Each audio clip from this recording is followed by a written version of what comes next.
রাত তখন ৩টা। গারো পাহাড়ে সবাই ঘুমে বিভোর। গভীর রাতে খাবারের সন্ধানে বন্য হাতির দল পাহাড় থেকে নেমে আসে পাহাড়ি গ্রাম নলিতাবাড়ির দাওধারা কাটাবাড়িতে।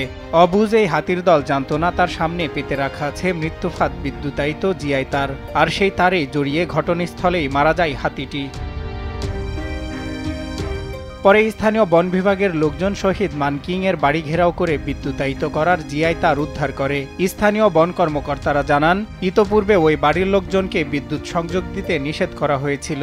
তা না মেনে তারে বিদ্যুৎ সংযোগ দিয়ে হাতিটিকে হত্যা করা হয়। আমরা কিছু সিমটম, কারণ ৩টা রাতের বেলা তো এই টাইমে হাতিটা মারা গেছে। আমরা এখানে আসে পৌঁছার আগ পর্যন্ত ওরা একটু সুযোগ পাইছে, ওদের সিমটমগুলো একটু সরাই নিছে। তারপর আমরা যে উদ্ধার করছি এতে করে বোঝা যাইতেছে যে এটা বিদ্যুৎ পৃষ্ঠ হয়ে মারা গেছে, আমাদের বাহ্যিক ধারণা এবং এখানকার সিমটম। বাকিটা পোস্টমর্টমে বোঝা যাচ্ছে।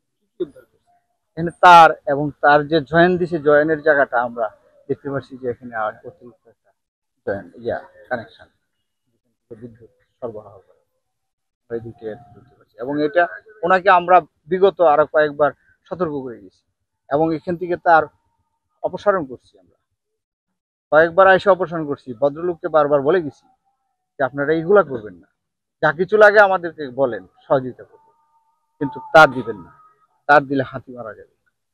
শনিবার ভোরে মৃত বন্য হাতিটি দেখতে ঘটনাস্থল পরিদর্শন করেন শেরপুর জেলা প্রশাসক তরফদার মাহমুদুর রহমান। তিনি জানান, হাতি হত্যায় জড়িতদের বিরুদ্ধে ব্যবস্থা নেওয়া হচ্ছে। হাতি ও মানুষের দ্বন্দ্ব নিরসনের কথাও জানান তিনি। হাতি মানুষের দ্বন্দ্ব, এখানে হাতি প্রায় লোকালয়ে চলে আসছে, মানুষের জানমালের ক্ষতি হচ্ছে, আবার হাতিও মারা যাচ্ছে। তো মানুষের জানমাল তো সবথেকে বেশি মূল্যবান, সেটি গুরুত্ব দিব। একইভাবে প্রকৃতি সংরক্ষণে আমাদের হাতি করে বাঁচাতে হবে। তখনই আমরা চাইবো না হাতি যেন মারা যাক। তো যেটা হয়েছে, আমাদের বন জঙ্গলে হাতির খাবারের অভাব, সেই কারণে তারা লোকালয়ে চলে আসে।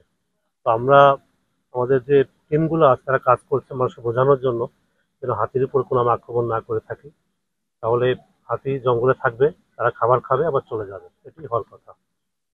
আর যেগুলা আমরা আজকে মারা গেছে, এটা আমাদের জন্য খুবই দুঃখজনক। হাতি মারা গেছে, পোস্টমর্টেম হবে, হওয়ার পরে মামলা হবে, যারা দায়ী এবং প্রাথমিকভাবে অনুমান করা হচ্ছে হয়তো কারেন্টের শক দিয়ে মারা হয়েছে।